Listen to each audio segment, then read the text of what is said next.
Hello, you're watching HuffPost Live. I'm Marc Lamont Hill. A Nevada land rights standoff has taken an unexpected turn after rancher Cliven Bundy made racist remarks that were first reported by the New York Times this morning. Bundy has been in a dispute with the federal government over public land that he has been using for cattle grazing since the early 90s. He went off topic to share his unsolicited views on what he calls the Negro. A new video of the rant has now surfaced. Check it out. And I've often wondered, are they better off as slaves, picking cotton, having family life and doing things, or are they better off under government subsidy? Transfer.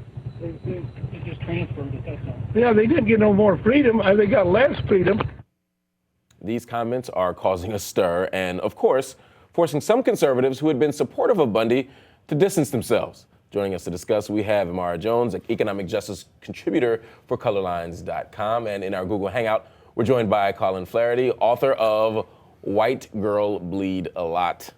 Jelani Cobb is director of the Institute of African American Studies at the University of Connecticut. Ryan Lenz, the senior writer for the Southern Poverty Law Center. Thank you all for joining me. Jelani, I'm going to start with you. When you heard his comments in the context of the standoff, in the context of the New York Times piece, what was your initial response? Well, I mean, the first response was the irony of this person talking about government dependence as he is engaged in a standoff to prevent about getting free stuff from the government. So, I mean, it's an irony that he's concerned about this. But the other part of it is like this kind of utter cluelessness about what slavery actually was. And that's not surprising. I mean, it's pernicious, but it's also kind of widespread. And you find lots of people who think that, you know, slavery was an institution that cultivated and nurtured family life, as opposed to being an institution in which families were deliberately broken up and people were sold for profit away from their family members. And, you know, he kind of laments that somehow other people were better off during slavery, which doesn't comport with anything that we know about what the experience of Black people in slavery was. Colin, you heard the comments as well. What was your initial response? Well, my initial response was it was very awkward. It was very stupid. And it was kind of typical of the secrecy surrounding race. White people are very awkward when they talk about racial matters. They stereotype, they generalize, they say stupid stuff. This guy's been doing nothing but chasing cows in the desert for 50 years. So it's no surprise that what he said would not be the kind of thing you'd hear in the faculty lounge at Columbia. Okay, fair enough. But despite the awkwardness of it, the actual truth value of it, you would also disagree with. Well, here's what, the way he said it, absolutely. But the point about the corrosive nature of welfare dependency on Black people in America, I'll talk about that all night and day, saying that's absolutely true. Okay, listen. Yeah, 1 second, July. I want Amara to jump in because I saw him looking like he was chomping at the bit once Colin said the word dependency and such. Well, what's interesting is that what actually is killing Black people in this country is the lack of opportunity. It has very little to do with subsidies. And the fact is that what he is doing, it underscores why he's on strike. Those words underscore why he's taken up arms against the government, because he believes that based upon his skin color, that there should be two sets of rules in the United States. One set for people like him, who should be able to be subsidized by up to $1.5 million a year. If he had to actually graze those cows on regular land, he'd actually be in the hole for $15 million a year. So he gets an even bigger subsidy from the United States. But for other people who need, who rely on government subsidies, for example, to give their kids a head start through early child education, or for an extra $29 a month for things like food stamps and that sort of thing, then that's somehow illegal. And that means that he wants one government, but he wants there to be a double standard. Colin, I want to get Ryan and Jelani back in, but Colin, I want to give you a chance to respond to that. There does seem to be some contradiction here between critiquing government subsidies on the one hand for Black people and on the other hand, reaping the extraordinary benefits of government aid. You know, I can't deny that, and I'm not sticking up for that guy.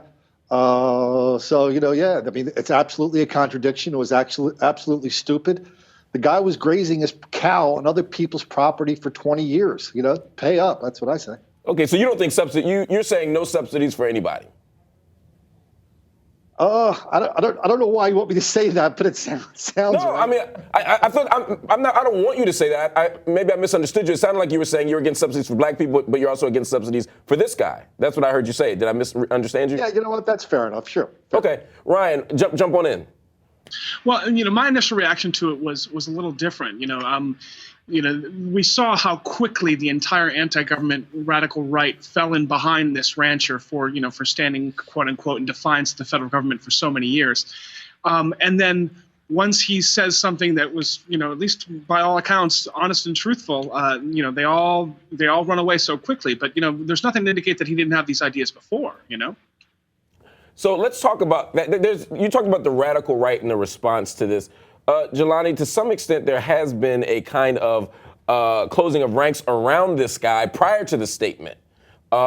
Change a little bit. Politicians who have been in support of Bundy and his fight against the Bureau of Land Management have been very quick to distance themselves from him. Now, Dean Heller, the Republican senator from Nevada, released a statement, as did Rand Paul, who said his remarks on race are offensive, and I wholeheartedly disagree with him. So there's a sense here of saying, look, we agree with his position, we agree with his politics, but that statement on race is different. Jelani, to what extent is them simply knowing that race is the third rail in America and they won't go near that, but implicitly they have some level of agreement with him?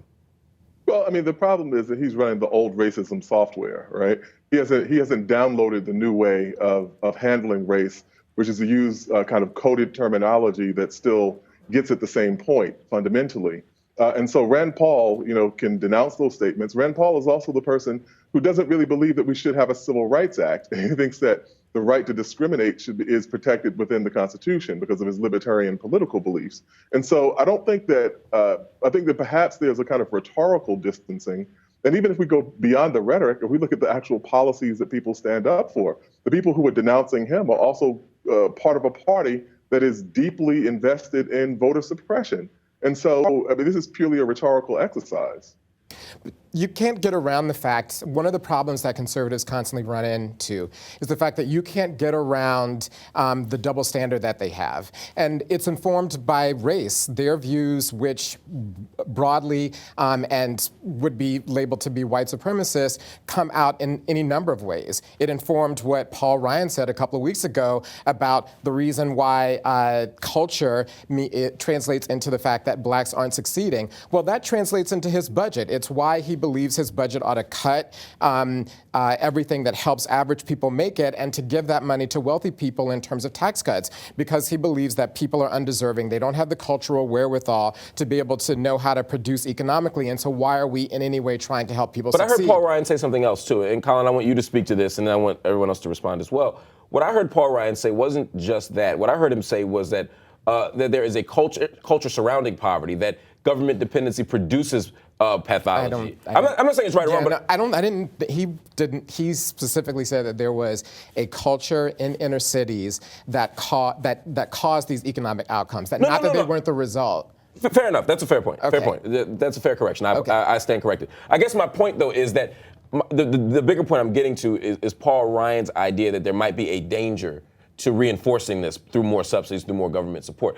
And I guess that's what I'm trying to get at here. There seems to be a concern among the right that if we help poor people. There's no evidence of that. They don't have any evidence of that. That's a theory that they like to chalk up. And so somehow helping some people is worthy and not helping other people is not worthy. If they have a principle that all help to people increases dependency and all of the rest of it, then we wouldn't necessarily have the tax breaks that we have for the wealthy and capital gains. We wouldn't have subsidies to oil companies, because if all subsidies are bad, then all subsidies are bad. But they don't believe that. I think they all put subsidies to poor people. They believe that subsidies to poor people, and they've done a remarkable job over the last 30 years, a very deliberate job to stereotype poor people as blacks so that they could roll back support for poor people even as they amp it up for the wealthy. Colin, you're hearing this. What say you? I know you started this conversation by talking about the danger of subsidy, how it can undermine people's sense of independence and such. Help us make sense of how you arrive at that position. Well, I arrived at it through a lot of ways. If you talk to any psychologist about the long-term effect of dependency, they will tell you it infantilizes a person to be dependent. And one thing I'm actually kind of like, I hear a lot of resentment and a lot of racial resentment on this call. But one thing I am happy about is that I think we've gone past the the racial literary gotcha games that seem to be consuming everybody on the net today about this cattle rancher. Well, I think part of the reason, I don't Colin, think that real gets quick, us part of the anywhere reason is because honestly, I couldn't find anybody who agreed with that. I mean, I looked, and my producers we looked for hours. You were the closest thing I could find. No disrespect, you were the closest thing I could find is somebody who agreed with Bundy. Hey, I'm the #1 best-selling civil rights author in America right now. Thank you very much. Yeah, but I meant in terms of finding like white racists. I couldn't find any. I couldn't find any. One of your other guests at the Southern Poverty Law Center said a guy in his organization said I was responsible for the Boston Marathon bombing on MSNBC. Well, let's not get sidetracked. That's a different conversation you guys can have offline. I don't know anything about that, but what I know, I want to get back to this idea of infantilization. You say that subsidies and government support infantilizes black people. How? How do you arrive at that? I arrived at it by talking to a lot of psychologists, and I actually wrote about it in my book, and I've written about it since. So when you look at this incredible disparity, racial disparity that exists in areas of crime and income and other places, you can see a lot of people are just not taking consequences for their actions. That's why. So it's either that, or if the other explanation is it's all because of white racism. Okay, Ryan. Would you like to respond to that? Could you respond to that? To me? Yes. I'm sorry, you guys were breaking up. I could barely hear you. Oh, no, I didn't. Did you? You may not have heard Colin's comments. Let me move to Jelani. Jelani, could you respond to that? Sure. Okay, what's happening here is that we're failing to understand history, right? We're talking about what government programs did. The way public housing came about was what Mr. Bundy was talking about with government housing. The way government housing came about was because of the abominable conditions that white immigrant ethnics were living in the beginning of the 20th century. And government housing was supposed to create a standard that allowed people to live more decently. And then we moved on to a different type of government program, the Federal Housing Authority, which between 1932 and 1964 approved loans for 98% of the loans that they approved were for white people, creating a suburban class.